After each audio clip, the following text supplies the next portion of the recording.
interesting staffing solution for me was we were featured on Oprah's Favorite Things kind of during the pandemic. Yeah. So for us, I reached out to some people that kind of fortunately, unfortunately, some people that have been furloughed or laid off from their jobs. So my network had some people that, had some free time, and I was able to bring them in. I had a wonderful connection with some teachers that were willing to come help me after they got finished teaching their Zoom classes all day. I had some friends from Howard. They came, and I had some teachers that came on in the evening. And what's great about teachers is they're just so genetically organized. So they were organizing things at a level that I was just not. They were just putting sticky notes on things and index cards. Like they would just turn this into like a really well-oiled machine. So you load up with shipping materials, you add some staffing, you pray because you don't know what's going to happen when this magazine drops. And then you just have to be prepared to calibrate once you get a feel for what's going on. You're listening to the Black to Business Podcast, an educational podcast providing Black entrepreneurs with the tools and resources to start and grow their businesses. We chat with vetted Black entrepreneurs, thought leaders, and business owners as they provide tips and resources to help take your business to the next level. I'm your host, Monique T. Marshall. Hey there, and welcome back to the Black to Business Podcast. I'm your host, Monique T. Marshall. Today, get ready to dive into a story that's not just about business, it's about resilience, innovation, and the journey to success. Think about your own professional path. Have you ever felt like something was missing? Like the industry just wasn't capturing the essence of what you envisioned? Our guest today, Matthew Goins, a 3-time Howard graduate, shout out to HU, and former HR professional, husband, and father, found himself in a similar predicament. But instead of accepting the status quo, he turned frustration into fuel and embarked on a mission to redefine representation. Now, Matthew isn't just an entrepreneur, he's a trailblazer, and his venture, Puzzle Huddle, has become a symbol of empowerment. We recently had the pleasure of having Matthew as a panelist on our Black Men Who Lead event in Washington, D.C., and today we're continuing the conversation right here on the podcast. So regardless of your industry, we're unpacking strategies for transforming personal frustrations into a thriving business, the strategic importance of inclusion, and the valuable lessons Matthew gained from overcoming challenges during rapid growth. But here's the kicker. Matthew Goins and Puzzle Huddle aren't just a success story, they're a force to be reckoned with. Featured in major retailers and endorsed by Oprah, Puzzle Huddle surpassed expectations in just 2 years. This isn't just a puzzle story. It's a blueprint for success that transcends industries. So whether you're in tech, healthcare, or any other field, join us as we explore the journey of Matthew Goins and Puzzle Huddle. Let's dive in. In DC, so I'm excited to continue the conversation on the podcast. So welcome to the show. Thank you. And as a credit to you and your group, that was a fantastic event we had, the Congressional Black Caucus weekend. That was wonderful. Thank you. I'm so glad it was good. It was really good. And you all did phenomenal too. So thanks. So let's start about today's conversation is you're doing some amazing things at Puzzle Huddle. So I want to talk about your startup journey and just if you could share a little bit of your background, what inspired you to start Puzzle Huddle and your entrepreneurial journey. Well, just for context, so I am a Howard alum. I went to Howard University. I'm actually one of my claims to fame is I'm a 3-time Howard alum. So I graduated. Yes, ma'am. So I graduated from Howard 3 times. I also met my spouse there, but I did not leave Howard planning to be an entrepreneur, not explicitly. I was working in tech as an HR professional. The title of the job is HR business partner.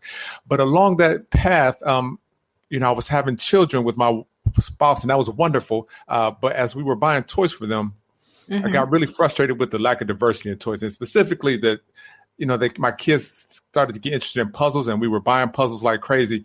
But all the toys that were for sale back then were kind of Disney themed, and it was like Elsa and Anna, and it was Finding Nemo, and whatever Disney shows were popular at the time, which was great. There's nothing against. We don't have anything against those concepts or those images, but I just wanted more. Right. So the fact that I couldn't find more led me, I just happened to be a bit crafty. So I started cutting puzzles out of cardboard just to create a solution at my house. But, once you have a couple homemade puzzles, you want to share them with your friends. And then I needed to kind of find a business solution to make the homemade puzzles I was creating at home, to make them available on a wider basis. That's kind of how I backed into having a puzzle company. I love that. And shout out to HU, fellow HU alum. Yes, man, all day. All day. So wait, so you said puzzle, you was cutting out puzzles. Now, I like puzzles, but I will say that's like many people don't know about puzzles. And so why puzzles for you? Like, what were you always into puzzles or something? Yeah, my connection with puzzles was primarily through experiences I was having with my children. Now, I know there are adults that do puzzles, and it's a very robust marketplace. And shout out to all the adult puzzlers who find that as a fun recreation. But that wasn't necessarily my path. I was on the floor doing puzzles with my kids. That was what kind of brought puzzles kind of back into my awareness and back into my focus. And it's fun. So when you do a puzzle with a 3 or 4-year-old, and it's your baby, you just marvel at, like, you can't help but think they're a genius, and you kind of look at their problem solving skills, and you're coaching them, and it's just it's such an experience to do a puzzle with a kid that's 3 and it's their first time, and you can almost, you can't see their brain working like a medical scan, but you can kind of see their brain working. So I was having so much fun doing puzzles with my kids that I just wanted more. Like, if one's fun, then maybe 10 should be 10 times more fun. And if you got 10, and we have 3 kids, so maybe you need 12 puzzles, and maybe you need 15. So it was an exciting experience I was having with my children. I love that. I love it. So beautiful. And to get that quality time with your children, that's amazing. And you spoke about also seeing a need because there was a lack of diversity from what you were seeing on the shelves. So I want to talk about elaborating on this diversity and representation in these children's toys. So especially from a business perspective, knowing what you know, like, why do you think it's essential? Maybe someone out there is listening, they want to start their own toy company or their own puzzle company. Just thinking about why diversity and representation in children's toys are essential. Yeah. Now I mentioned up front, so I'm a 3-time Howard grad. There's just no way my spirit could be settled doing puzzles that don't have Black characters. Like, I couldn't take it. Like, there was just no way I could get my full satisfaction. Like, I was so frustrated. I needed to solve the problem. And when you go to Howard, it also kind of gave me a sense of conviction that maybe it would also be my responsibility to try to solve the problem in the way that I could. But this concept of diversity. So I'm not a psychologist. So I'm not a child psychologist. So I don't know, what the research is. But you just have to imagine if a kid is playing with puzzles that look like them, they'll be affirmed in their hair texture, their eye color, their skin color. They'll be affirmed in kind of what they can imagine themselves to be. The world is going to tell our children, in the first case, that athletes and entertainers, they're going to get a lot of that fed to them. But that's okay. But to also think of a kid to think of themselves as a doctor or airplane pilot or an engineer or some of these other things, I wanted a form factor that informed these other parts of children's imagination. So the diversity is just to help affirm that line of thinking, that we can be things that we can be more than artists and entertainers, that we can be STEM professionals and chemistry majors and all the other things that aren't so accessible through pop culture and media. Yes, for sure. And I'm so glad that you spoke about that because I could definitely relate in that experience going to Howard. It was like, we felt responsible for giving back to our community, and it also they instilled that in us. So I love that you mentioned that. Shout out to Howard. Yeah, it's a part of our instincts. It's not, there's a conviction that you just get loaded up with that you walk with this your whole life. If you see a diversity focused problem, some of this is on you. Is you have the Howard degree. You need to step into these spaces most times. Yes, for sure. And so let's talk about those initial stages. So you talked about cutting out, with the cutting boards. And I want to go into those initial stages of Puzzle Huddle. So from your homemade puzzles to deciding to launch it as a business, what were some of those challenges that you faced during that period? And how did you get started? Well, so my background, I'm not from the toy industry. I'm not from the printing and paper industry. I'm not from a retail background. So I didn't have, the professional experience to very efficiently find my way to success here. I was a business student and I was working in human resources. So the professional skills were outside of things that I had done before. So figuring out what, sourcing manufacturing, learning how to partner with illustrators, learning social media. I didn't know. I was barely a social media user in my personal life, not even close. So to now add a professional skill set to be, to drive marketing for my company, to turn myself into a social media professional, that was reaching a little bit. So all the things that I had to do were just not things that I had experience with. The only thing I was showing up with was passion, excitement, an idea, a little bit of inspiration and determination. That's I had a lot of that. But the professional skill sets, I had to work hard to kind of build those. Yes. Okay. And then, so let's go into the evolution. So what was your vision for when you first started, and how has that vision evolved over time?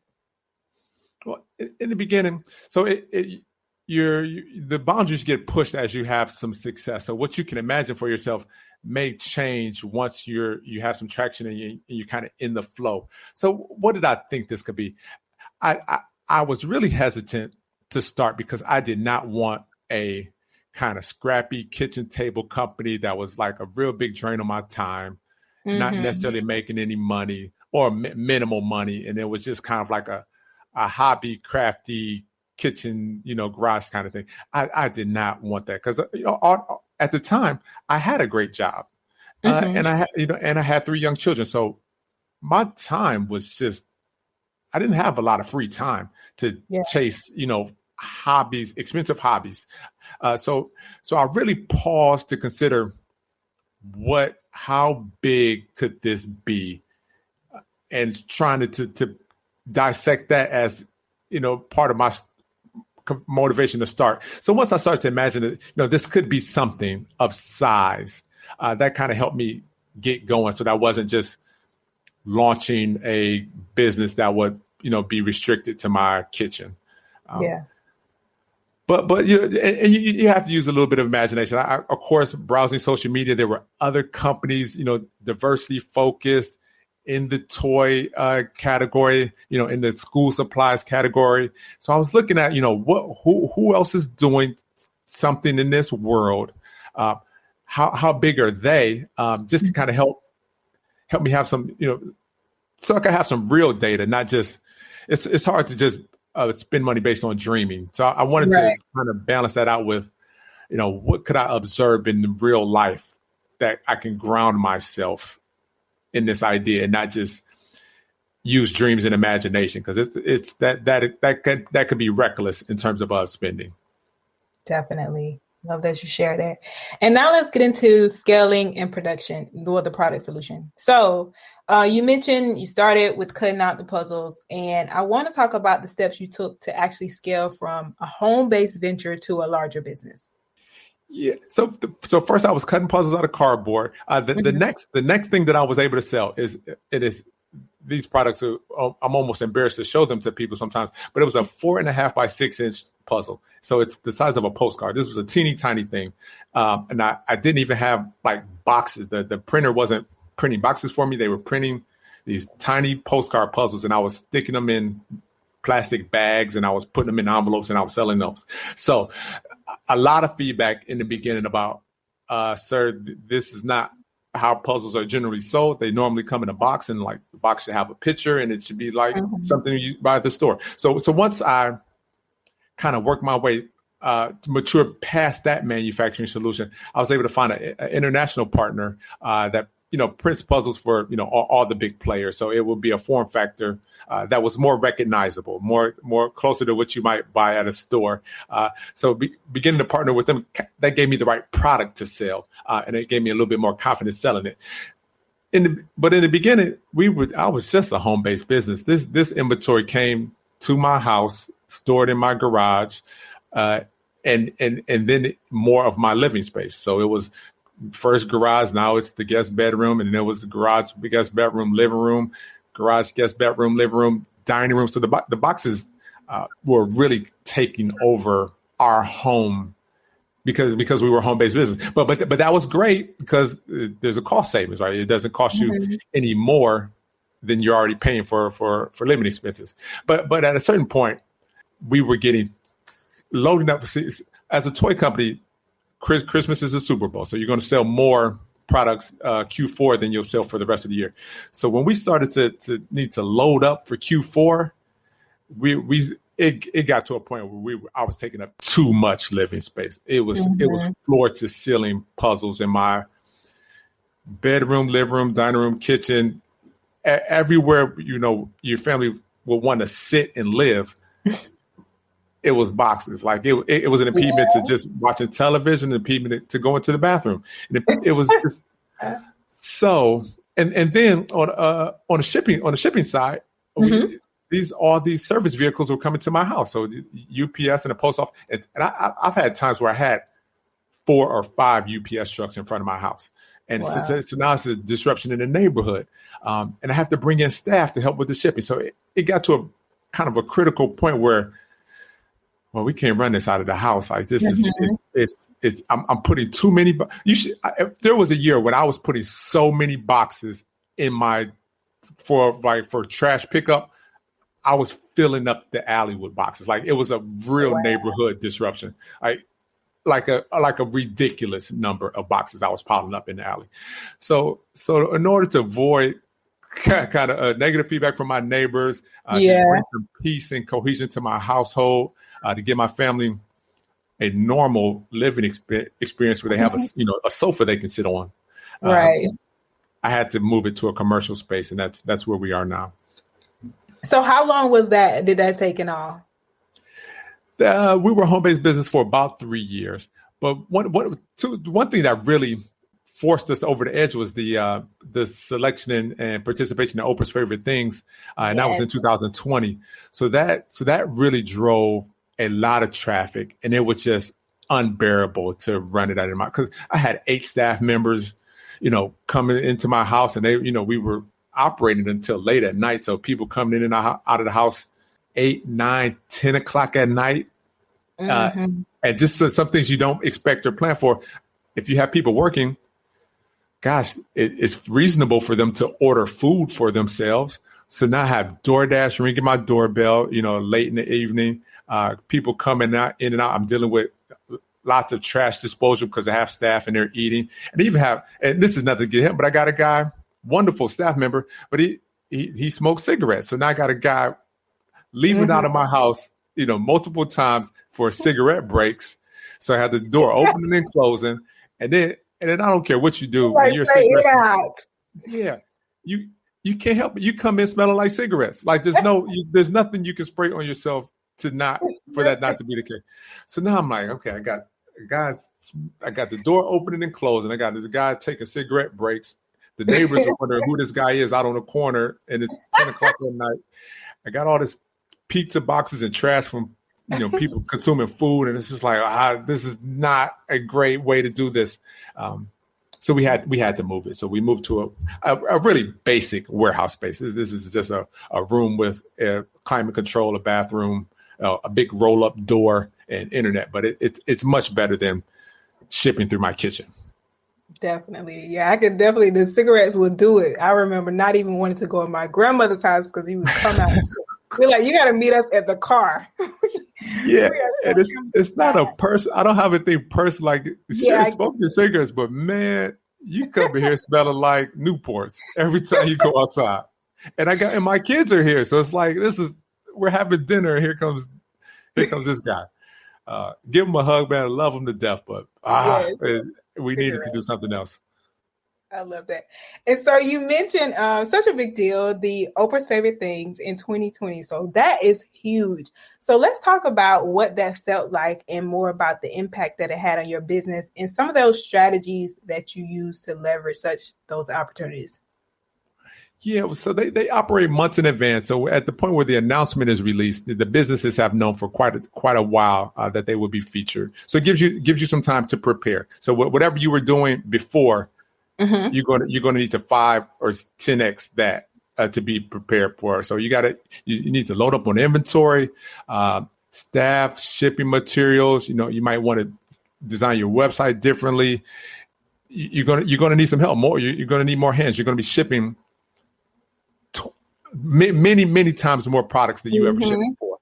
So just to get some more people trained, staffed up, get them in place to be able to help you when this kind of explosion happens. So interesting staffing solution for me was we were featured on Oprah's Favorite Things during the pandemic. Yeah. So for us, I reached out to some people that kind of fortunately, unfortunately, some people that have been furloughed or laid off from their jobs. So my network had some people that, had some free time and I was able to bring them in. I had a wonderful connection with some teachers that were willing to come help me after they got finished teaching their Zoom classes all day. I had some friends from Howard. They came and I had some teachers that came on in the evening. And what's great about teachers is they're just so genetically organized. So they were organizing things at a level that I was just not. They were just putting sticky notes on things and index cards. Like they would just turn this into like a really well-oiled machine. So you load up with shipping materials, you add some staffing, and you just pray because you don't know what's going to happen when this magazine drops, and then you just have to be prepared to calibrate once you get a feel for what's going on. But we were shipping hundreds of shipments every single day. It was a lot. So you become best friends with your UPS pickup person and your post office person, and you just live. In our case, because I was knee deep in the shipping experience, my experience was you just turn into a shipping machine, 18 hours a day. And it just go and go and go and go. But our customers was one of the things was deliver. So you don't know this when you're you may not see this when you're a customer, but we were shipping during the pandemic, which delayed shipments significantly. So what might be a normal service level, so you ship something a customer could expect to receive it in 3 days, depending on where they are in the country. I'm shipping from DC. You're in California. In a normal environment, 3 days might be the longest it could take to get from DC to California. Yeah. During the pandemic, 6 weeks. What? I hand this thing to UPS or the post office. You're gonna get it in 6 weeks. Wow. So, but that's not just Puzzle Huddle. That's everybody. Like everybody. Yeah. And during the pandemic, people are probably more understanding too. Most of them, by far, 99.999% of people were fabulous, and they're very understanding. And we would try to do our best to communicate, what was going on in the shipping world. But everybody, when you're buying for Christmas, you're buying for Christmas, and that's true. And when you learn that you're not going to get this product for Christmas, you're frustrated. So with some understanding, we had to learn how to get very good at customer service. And so another place we had to scale was customer service. Like at a certain point in my business life, I could just answer all the emails. It wasn't so many that, I could just sit down in the evening and respond, but not when you get in that many more emails a day. I can't respond to that many. So I had to hire, customer service and build some scripts so that we didn't necessarily have to think about the response. These were cut and space responses based on, the top things that people would ask us every day. So you scaled in, we scaled in shipping, scaled in customer service, and there's not a lot of time to recalibrate because it's going every day. So you just do your best and look up one day and hopefully you had a good experience. I love that. So I have to take a step back. So you were still working. Let's talk about that leap journey. So you were still working, and then at what point did you take the leap into Puzzle Huddle full time? All right. So there's a blending here that kind of crosses over into my personal life. So I had planned to build Puzzle Huddle for 5 years. I kind of set a roadmap of expectation that, give myself working full time, give myself 5 years to build this company out in a way that, it could be sustainable and provide, income for my family. We lived in California when I launched. Mm-hmm.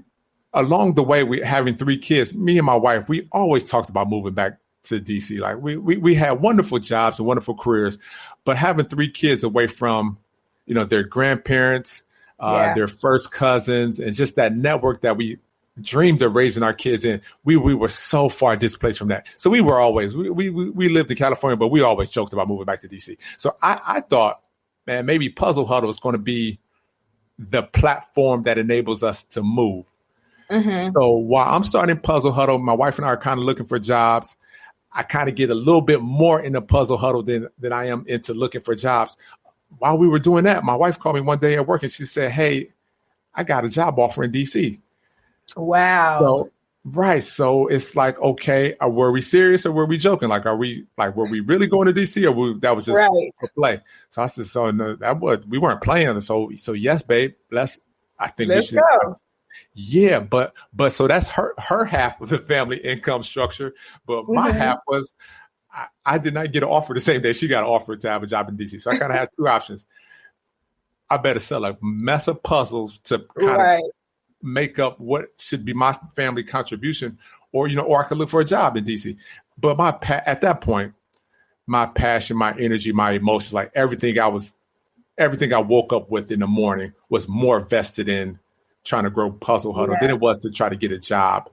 So with her, job offer and me trying my best to sell puzzles, I left my job in California. Now it was certainly premature. I would not have left my job that early, but she got the offer to go to DC, and it made 0 sense to say, "Nope, I'm not ready. Yeah, you got to wait for me to get a job." No, not we had been talking so much about moving back to DC that it was time to go. So that kind of forced my hand in terms of making a transition to full time. Yeah. I love that you shared that story and let us in your business a little bit. And I want to get into your business a little bit more because we were just at Black Men Who Lead and we were talking about some of these topics. But, being a family man and having this drive to pursue your passion. And of course, in your case, your wife was moving for the job. Like, if you could share a little bit about like how that felt for you, that level of support and your experience in that from your wife. So when you get married and you have your wedding vows, and we did our premarital counseling, we did all these, and we had all these couples ministries and all these things we did to try to ensure we had a good relationship. I don't think we ever really talked about, I didn't pregame entrepreneurship with my wife. Like I did not preview kind of my underlying interest in business and I didn't see this coming. So I think she entertained my business ideas because I had a job. So I was making plenty of money. Like if I wanted to start a little hobby business for fun, like why? Yeah, she 100% support from her because why get in the way of your spouse having fun? But along the way when it started to look like I wanted this to be my livelihood, lots of talks and discussions but she has been so awesomely supportive. Like I love that. Back when I was dating, like I did not know to date and look for this. Like like how could I, when I was single, say I want a wife that's going to support me when I start my business and I want her to encourage me. Like that was not in my dating kind of consideration set. But thank goodness it was there because I have tremendously needed her support. And sometimes it's just something, sometimes it's really complex when I need her support. Sometimes it's really something simple where she just says, well, if I'm having a real frustrating day, she'll just look at me and say, "Hey, well, I think you should do your best." Oh, it's like it goes so far when when you might have a phase where you're stressed out, your anxiety levels up, things aren't working the way they should, and it's like I can't fix the problem. And just to have her say, "Well, look, Just try your best and get some sleep. Yeah. It's been everything I needed along the way. I love that. I love that for you. I love to hear that. And I'm sure that's something for someone who's listening today. So I had to get in your business there. Thank you for sharing that. And so you started, you also mentioned that you started with a smaller puzzle. And one of the things I also liked about our conversation at Black Men Who Lead, you spoke about the community and the level of support that you've received with Puzzle Huddle. For you, Puzzle Huddle. So for you, what has it been like having that support in, those early days, especially when you had that MVP and it wasn't all the way there? And then to now, like, what has that support from your community look like, and how has that felt for you? So when I started, I was very purposeful, and I did not, because I have a very robust Howard network. As a 3-time alum, I know a bunch of Howard people. Yes. So I was very purposeful in my launch because I didn't want to start specifically marketing to them, because I thought it might give me a false sense of success. Like if I just sell to my Howard squad, like they'll buy it, but then I might start feeling myself out. Like I need to test this with, a cold audience. So on purpose, I kind of marketed away from my Howard University family. But I knew as sure as as the sky is blue, if I have a viable product that adds value, I knew my Howard family would show up. This is not something I ever wondered for a split second. Like never. Like I just say, I got to put this thing up. My Howard family is going to come support me. I just knew it. So I had to get the good thing up. So I put a lot of work into creating a valuable product that would, at a good price, and that would add some utility to their family. But we've had lots of networks that I think have been core in my success. So the Howard network is just a ring in the HBCU network. And when you go to Howard, it kind of there's a level of appeal across HBCUs because there's a lot of similar experiences. So we have the Howard network, the HBCU network, the Black Church network, because my wife and I are regular churchgoers. So we knew that once we kind of plugged into that church network, that would give us some visibility. And then I'm in Omega, so I knew that the fraternity and sorority network would support me as well. So there were like a couple hubs that I knew if I plugged in and had something noteworthy that provided some utility, I just knew these networks would support me. And they really did. I'm talking about over support. By a lot. Like I can't even, it's priceless levels of support. The people that are retweeting and posting and putting in their group chats and their Facebook groups and buying. I have customers that have purchased things from my website 20 times. Wow. That's like there's like how could you put that in your business plan? Like, okay, my business plan is my customers are going to come back 20 times. Like that doesn't, you can't support that without the evidence of it happening. So I just love them to death. They've been really encouraged. And then on the kind of adding the spiritual journey and layer, I have customers that tell me they're praying for me. Now when I go buy things, it never occurs to me to say, I'm going to pray for the business owner. Like when I go buy something, I just go buy it. I don't think about, let me lift up this business in prayer. Right. But my customers all the time let me know that they're praying for me. Like it's endless. So to have customers that buy from me and repeatedly, and they're also praying for me. Yeah. Like how did I get that kind of customer? It just, so that provides me with some encouragement and conviction to just keep going. And thank goodness I was able to get connected with some of these hubs because they've just done a lot for me. Yes. I love it. That's so beautiful. So beautiful. Love it. And I want to talk about what do you think is like the competitive edge that you have? Because you've had a lot of success. So you've been on Oprah's Favorite Things, and that was you. So you started in 2018, right? Yes. So that was 2 years. That is kind of fast. So what do you think attributed to your success, and talk about some of the other things that you all have been featured in places that you're sold now? Yes. So So I don't have a PR background. I wish that I did, because I noticed when you're a PR professional, you just have back to some of those professional skills that I was missing. PR professionals know how to shape a story and feed it to the media outlets in a way that it gets traction and you get featured. So I don't have that. So the only thing that I could rely on, and in the beginning, from a sense of affordability, was social media. So I just thought to myself, I got to be loud. I got to be as loud as I can humanly possibly be on this Instagram, Facebook, and we've grown to, include LinkedIn and YouTube and lots of other places. But the only thing that I could attach myself to that I could hope will work would be social media. So we've been doing that, and that's been a very focused kind of business pillar for us the entire time. And then you hope you get noticed. There are some businesses that have success DMing and contacting celebrities. That has not been something that we've had a lot of success with. I've DM'd 100 celebrities. Nothing has come of that for me. But just being as loud as I could, just through posting and sharing and connecting with my customers. And in the beginning, my customers were very gracious and willing to take pictures and post on their end. So our customers were giving us social media content. So we were creating, they were creating. So that really helped us build a sense of community. And all of that is, I think, what led to the Oprah's Favorite Things. But along the way, we've been featured.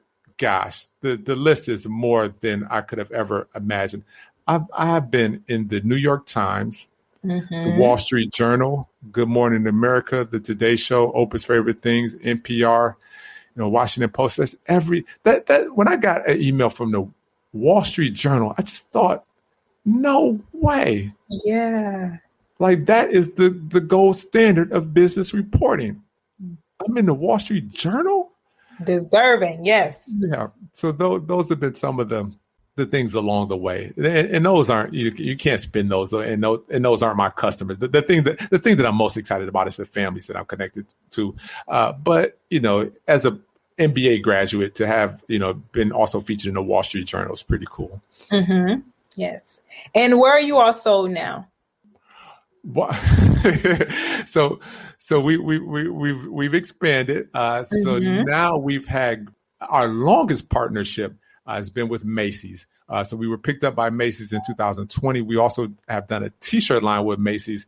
So that was a very cool partnership, and now I'm very gracious and thankful for the relationship I've had with Macy's. We also made it into Target as a Black History Month launch last year. So it was not a year-long agreement, but for that, all the Targets have those kiosks where they do those temporary Black History Month pops. We were a part of that last year for Target. Yes, such a big deal. So for you, have you stopped and smelled the roses and just celebrated yourself for all of your success? How does it feel? How have you been able to celebrate yourself? Not probably as I knew you were gonna say that. Grand as it could be, because my life. So the thing that is on my mind when I wake up every morning is my children.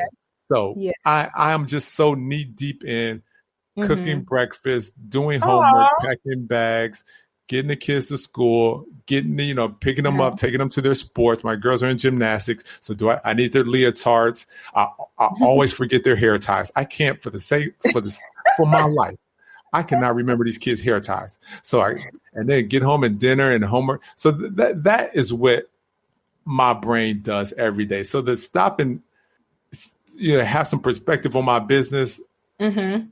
I just life. There's lots of things going on in life that don't create a lot of opportunity to do that. But it's not with any. I'm not sad or frustrated by that. It's a life, man. God has blessed me, and I just try to celebrate my children and my family, and and Puzzle Huddle is a part of my life and story, but the bigger part is my wife and my children. So Puzzle Huddle is just a thing among the things that are going on.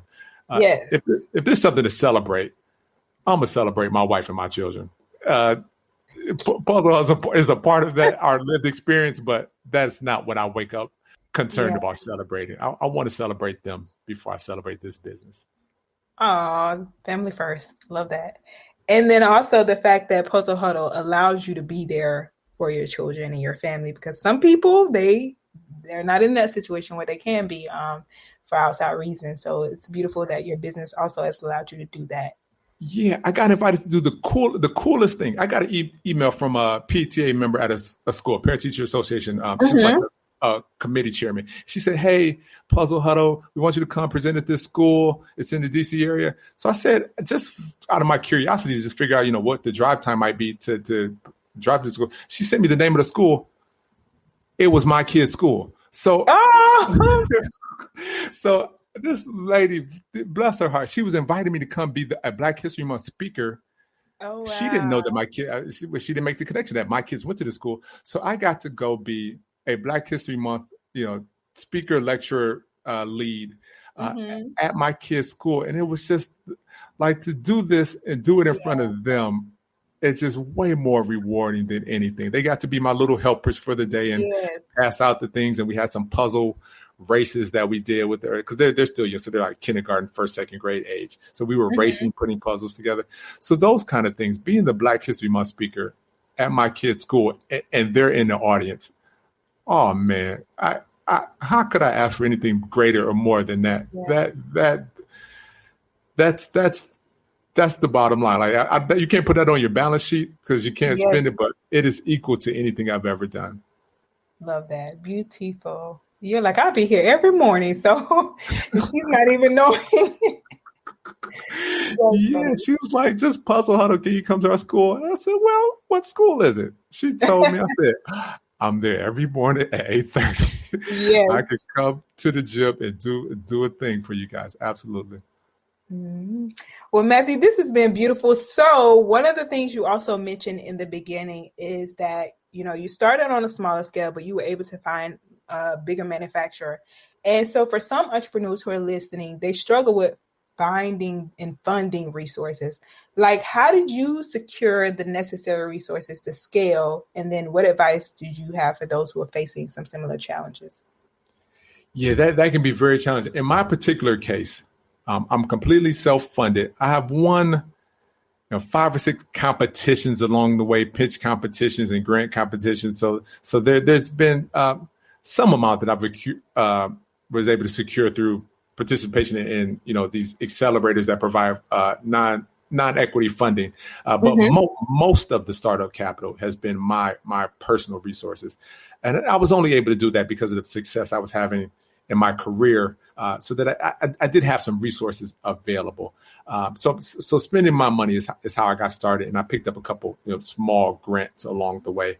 But it's hard if you don't have savings that would enable that.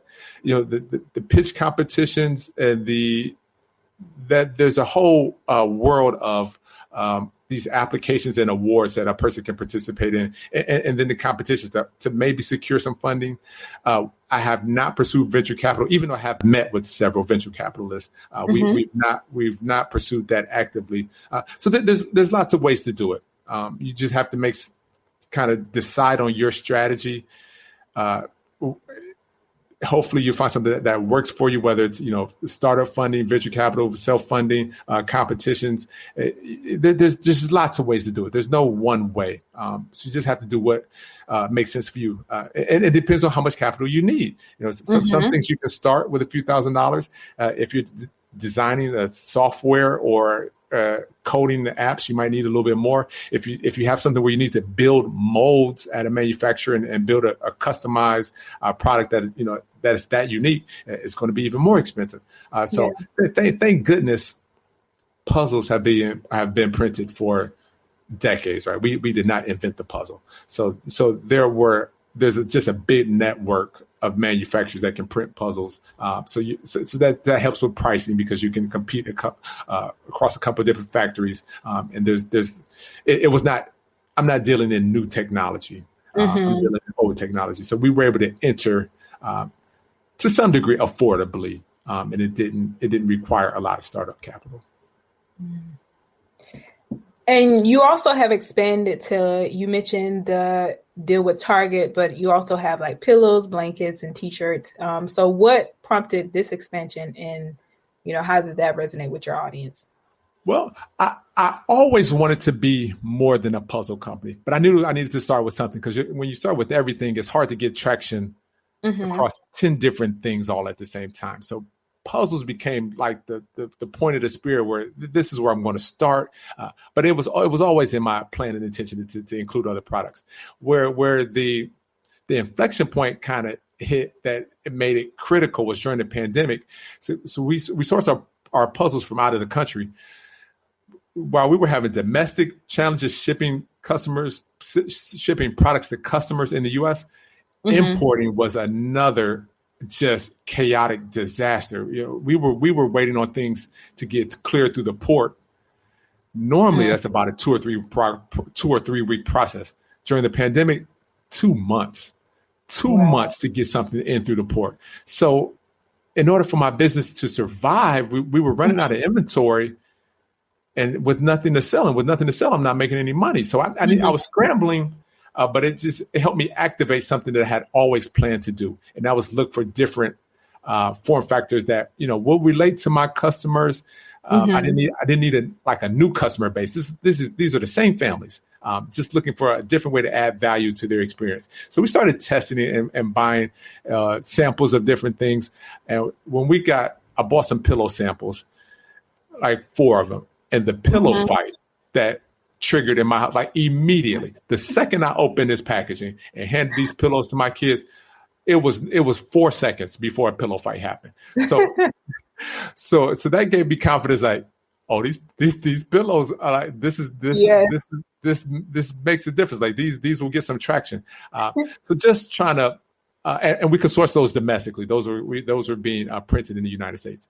So we kind of got to the other products quickly because I was looking for things that I could source in the U.S. I was having a hard time getting my puzzles in from out of the country. And we wanted to deliver more value. So the pillows and the blankets and the T-shirts came because we were always planning to do them, but they got, they arrived at the moment they arrived because the pandemic forced us to kind of with some urgency to try some different things quickly. Love that. Now let's talk about what's the impact in your future goals. So your initial motivation was to make a difference in your own children's lives. So looking back, how do you feel about the impact that Puzzle Huddle has on Black children and communities, and what are your future goals for the company? Well, the impact, so I could just see it in the pictures, right? So you're not seeing pictures with kids in our products isn't the same as sitting in their home, but I just get so many pictures that hopefully there's a quality level in that engagement and experience. And we have so many families that think their kid thinks that they are the kid in the puzzle. They don't think this is a cartoon. They think this is a person drew me and put me on a puzzle. So we get lots of parents that tell us their kid says, I am that, or I am, that's me. So that hopefully has a long term effect. Hopefully it's not just a temporary, engagement. Hopefully that kind of informs the child's thinking over the long term. So that, and then seeing when we send our puzzles to schools and I see people, they send us videos sometimes of the kids playing with the puzzles in schools and talking to schools sometimes. So hopefully it's more than just a 5-minute activity.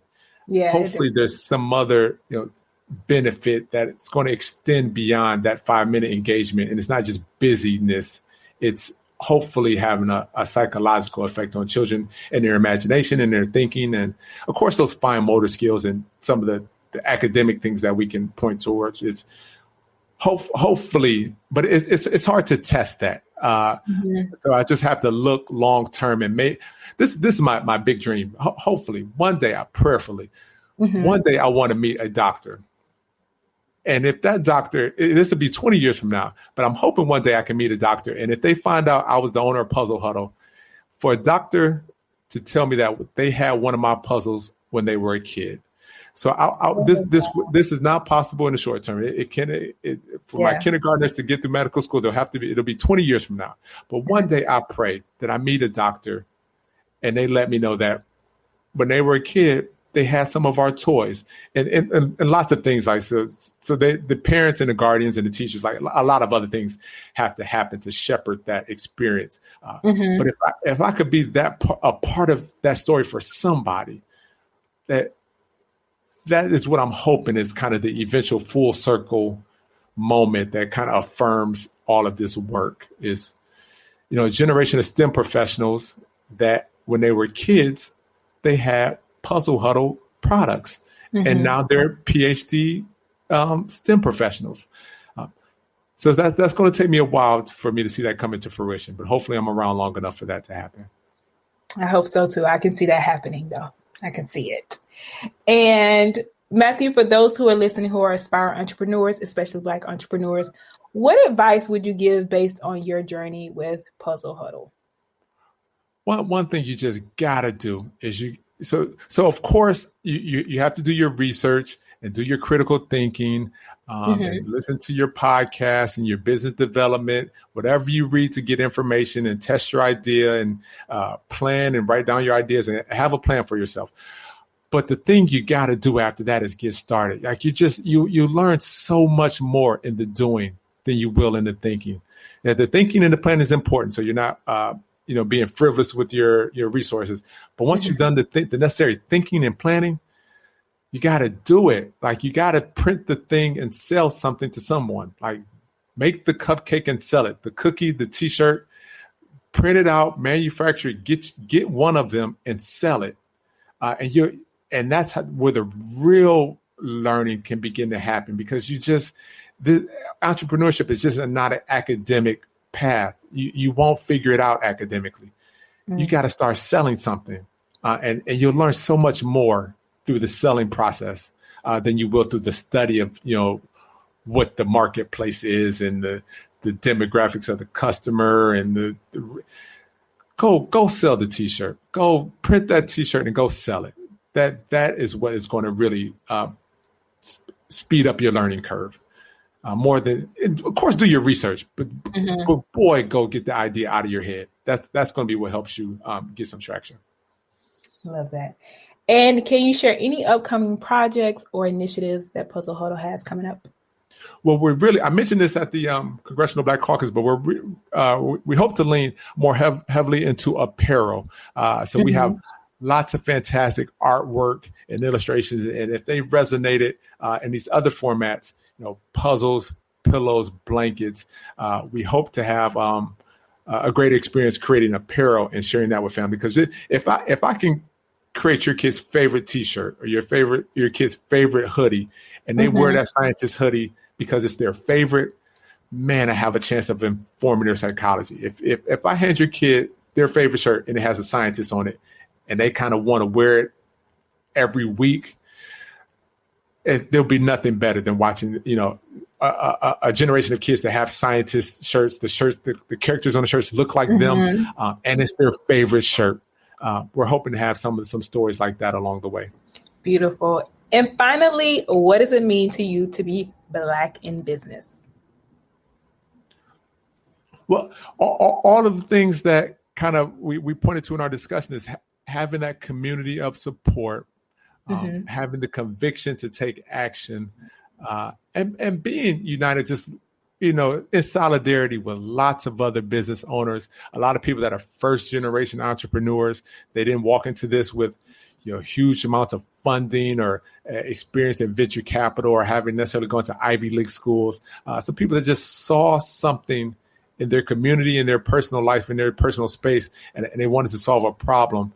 I've had wonderful relationships and connections with people that are on this business journey with me, starting in similar years, having the same kind of growth curves, and just sharing and celebrating each other, just being part of a great community of entrepreneurship and a great legacy. I have never met a person, a minority in business, that wasn't willing to share openly with me and their experiences. So being Black in business, I think, puts me in a awesome community of both business owners and customers. And it's always about more than the business. When I meet Black business owners, they're selling a product, but that's not what they're really doing. Is not that product. They're trying to make a difference in their community. It always goes back to, I'm going to do this and this thing, and then after that, it's going to make a difference in my community. Yes. So Black business owners, I think, for a large part, we're just not chasing a dollar for the sake of a dollar. It's not selling something that we could just sell it and make some money. It's always something more dynamic and meaningful and purposeful than that.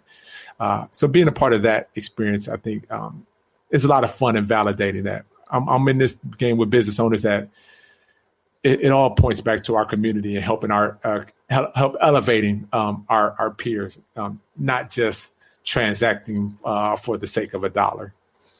Yes, I love that. Well, Matthew, this has been amazing. And I know people who are listening are going to want to know, how can they find you? How can they connect with you? And how can they support you? So please do share. So Puzzle Huddle on all social media platforms. Our most active platform is Instagram, but we're on all of them. So Facebook, LinkedIn, Twitter, X/Twitter, YouTube, every place where social media exists, we and even Pinterest. So we're on all the platforms. And then my website, puzzlehuddle.com, puzzle. And the name of the idea is like football huddle. So if you think puzzle, and the second part being like a huddle, like football, Puzzle Huddle, and that's the website. I love it. Matthew, thank you again for being on the Black to Business podcast and, continuing the conversation. This has been amazing and so glad that we got to share your story on the podcast. It was so good on the panel and so glad that you agreed to be on the show. So thank you for being here. Wonderful. Thanks for having me. Such a fun and truly inspiring and motivating conversation. I loved how Matthew shared that he had this 5-year plan and how he was able to reach huge success in just 2 years. I mean, Oprah's favorite things, Macy's, such big deal things. So I hope that you are truly inspired, because I was, and I gained so much from this conversation. And the overall message is just get started. As Matthew said, sell the thing. Don't wait for it to be perfect. On a personal note, I was so happy I recently ran into Matthew vending at our alma mater, Howard University, during homecoming, and we were able to catch up, and I was able to snag one of the puzzles for my niece. So it was such a treat.